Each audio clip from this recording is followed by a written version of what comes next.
नमस्कार. आज मी या व्हिडिओतून ओंकार कसा म्हणायचा हे थोडक्यात सांगणार आहे. तर ओंकारामध्ये ओम असे दोन आपल्याला अक्षर ठळकपणे जाणवतात. पण शास्त्रशुद्ध उच्चारण करायचं झालं तर त्याच्यामध्ये 3 अक्षर आणि एक अनुस्वार आहे. अ, उ, म आणि अनुस्वार. तर अशा या सगळ्या अक्षरांचं स्वतंत्र उच्चारण आपण करणार आहोत. म्हणजे स्वतंत्रपणे आणि भरपूर फायदे आपल्याला मिळतील. मग कसा म्हणायचा ओंकार? तर नाकाने दीर्घ आपल्याला श्वास घ्यायचा आहे आणि तोंडाने अ उ म म्हणत श्वास सोडायचे. कसं? तर मी दाखवते तुम्हाला.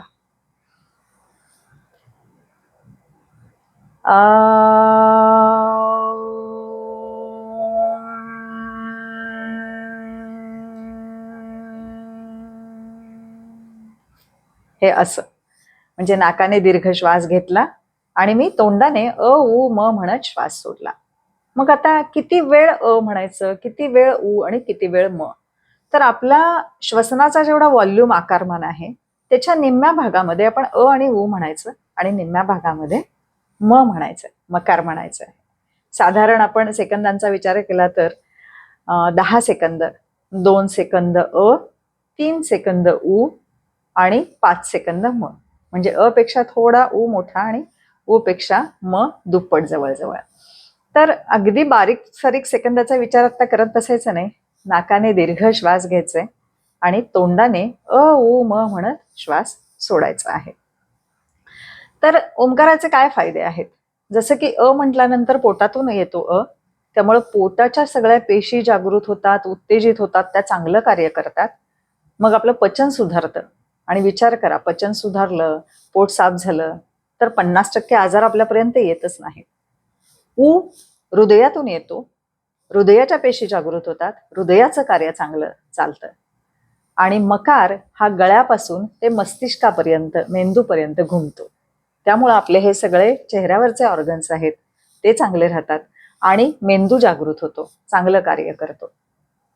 मग हे ओंकार किती वेळा म्हणायचं, केव्हा म्हणायचं, कसं म्हणायचं? आता ओंकार म्हणत असताना अट एकच आहे, पाठीचा कणा ताठ असला पाहिजे, मान सरळ असली पाहिजे. मग तुम्ही खुर्चीवर बसा किंवा खाली बसा, कुठेही बसून ओंकार म्हणू शकता. पचन क्रिया सुरू असताना ओंकार म्हणायचं नाही, म्हणजे जेवल्या जेवला ओंकार म्हणायचं नाही. पण ओंकार म्हटल्या तुम्ही जेवू शकता, खाऊ शकता, पिऊ शकता.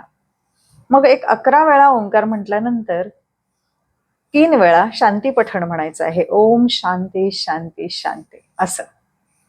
तर कमीत कमी 11 वेळा तरी ओंकार म्हणायचं. त्याच्यानंतर मग तुम्ही 20 वेळा, 21 वेळा, 5 मिनिटं, 10 मिनिटं असं हळूहळू वाढवत जाऊ शकता. खरं ओंकाराचं अनन्यसाधारण असं महत्व आहे. कारण हा आवाज कुठला आहे? हा ब्रह्मांडातून आलेला आवाज आहे. ब्रह्मांडामध्ये अजून पण ओंकार घुमतो आहे. जेव्हा पृथ्वीची निर्मिती झाली तेव्हा घर्षणातून निर्माण झालेला हा नाद आहे. तो अजून ब्रह्मांडामध्ये घुमतो आहे. तर त्याच्याशी कनेक्ट व्हायचं आहे आपल्याला, निसर्गाशी कनेक्ट ह्याच्यामुळे होता येतं. म्हणून हा एवढा इफेक्टिव्ह आणि परिणामकारक आहे. मग ओंकारामुळे काय होतं तर मन शांत होतं. आपल्या शरीरामध्ये आणि शरीराभोवती एक सकारात्मक वातावरण तयार होतं.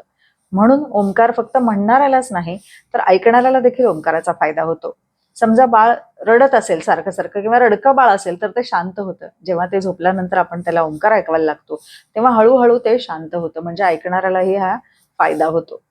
दुसरं म्हणजे आपला राग शांत होतो. राग हे अनेक रोगांचं मूळ आहे, त्यामुळं रागही हळूहळू कमी होतो. बीपी आपल्याला नॉर्मलला येण्यासाठी मदत होते. शिवाय झोप शांत लागते. निद्रानाशावर अगदी हमखास हा उपाय आहे बरं का. रात्री झोपताना जर आपण ओंकार म्हटले तर आपली झोप छान होते आणि कमी वेळेमध्ये व्यवस्थित झोप होते, पूर्ण झोप होते. विद्यार्थी दशेमध्ये अभ्यास करणाऱ्या विद्यार्थ्यांना खूप लवकर उठायचं असतं, जागरण करायचे असते, पण ओंकार म्हटले तर त्यांना कमी वेळेमध्ये भरपूर झोप होते, त्यांना फ्रेश वाटतं आणि केलेला अभ्यास सगळा लक्षात राहतो आणि मुख्य म्हणजे हवा तेव्हा तो सगळा आठवतो. असे एक ना अनेक फायदे ओंकाराचे सांगता येतील. कोविड काळामध्ये ओंकारावर अनेक प्रयोग झाले बरं का. म्हणजे कोविड काळामध्ये औषधं नव्हती, लोक घाबरलेली होती, तेव्हा ओंकार म्हटल्यानंतर त्यांचं मनोधैर्य वाढलंय आणि ते त्याच्यातून कोविडमधून बरे झालेत. औषधाशिवाय इतकी ताकद ह्या ओंकाराची आहे. आणि मतिमंद मुलांवर अनेक ह्याचे प्रयोग झालेले आहेत आणि त्यांच्यामध्ये सुधारणा दिसते. काही हॉस्पिटलमध्ये तिथे ओंकार म्हणून घेतले जातात पेशंटकडून, कारण मनोधैर्य हे खूप महत्वाचं असते. पेशंट घाबरला ना तर आजार 50% असतो पण तो 100% वाटायला लागतो. आणि जर पेशंटचं मनोधैर्य वाढलं तर आजार 50% असला तर तो 20% भासतो. इतका फरक आहे. म्हणजे एक आत्मविश्वास वाढतो ओंकाराने हळूहळू. आणि आत्मविश्वास वाढतो हा अनुभव आपला प्रत्येकालाच आपला आपला घ्यायला लागतो. कारण तो तुम्ही जर दररोज सातत्यानं ओंकार म्हटला तर अनेक प्रत्यय आपोआप यायला लागतात. खरं तर दररोज म्हणणं मात्र खूप गरजेचं आहे. अगदी 11 ओंकार 3.5-4 मिनिटात होतात तेवढा तर वेळ सगळ्यांकडे असतो आणि तो काढावा असं मला म्हणायचं आहे. आजच्या आता हे सगळं प्रदूषण आणि हे ते आहे त्यामुळे रोगप्रतिकारक शक्ती येणं गरजेचं आहे. अर्थात खाणं पिणं सुद्धा तेवढंच महत्वाचं आहे, पण सगळ्याला एक सपोर्ट सिस्टीम म्हणून ओंकार काम करू शकतो. तर ओंकार 5 ओंकार मी म्हणते, माझ्यासोबत तुम्ही म्हणू शकता आणि मग आपण थांबूया.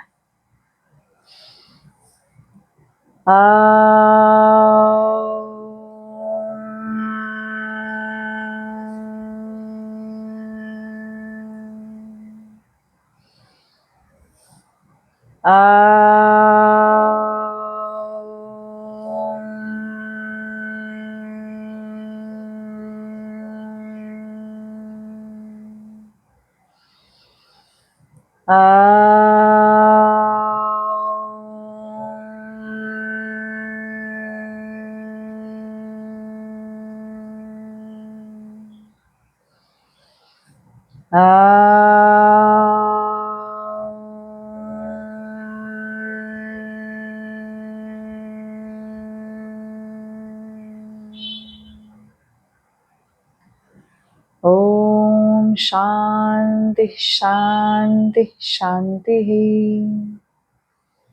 ओम शांति शांति शांति. ओम शांति शांति शांति.